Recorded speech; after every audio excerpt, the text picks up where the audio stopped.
天我们来量一下这个锅到底有多少。卡尺新买的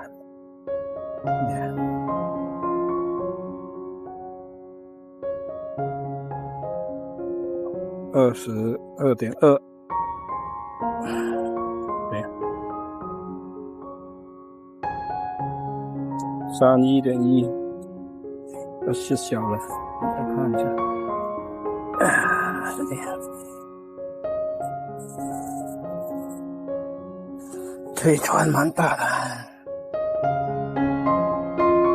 ，23.6，34.3，看一下这一串，哇哦，这一串，1、2、3、4、5、6、7、8、9、10、11、12、13个，看看。23、35.4，23、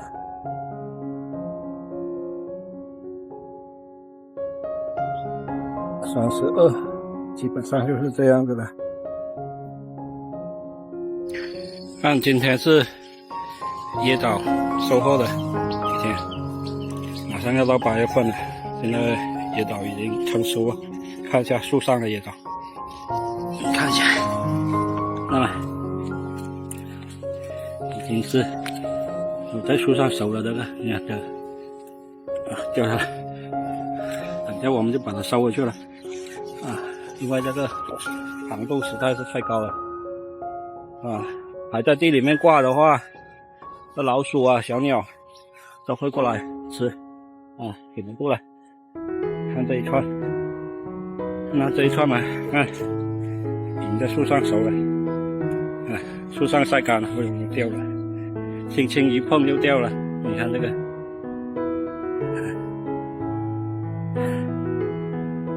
树上要晒干了。这是第2串，还记得吗？看，哎呀，再看这个。这个是第4，按这个授粉的顺序来啊，这是第4。第4的话就是授粉的时候天气不好。看这一串，这是第3串，很漂亮。一碰就下来了，哎呦掉了，因为现在还没有完全晒干，还是半干的状态这个皮很薄很容易划伤那个皮肤，所以现在还是最后要晒干了，回去然后再晒干。我们回去以后再测一下这个糖度，我估计到60以上。我刚才拿出来的时候，这个籽掉出来了。这里还有，都要收了。哎呀，这个一碰就掉了，要掉了，掉了一个。来，这个刚刚开始的，要掉了。你看一下，看这个皮的皱纹程度，就可以看它的晒干程度了。看一下，可以说是今年第1年结果。算是成功了，这里要熟了，熟了，还有2串，一共是6串，好了，我要收回去了。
它吃点猪排的声音。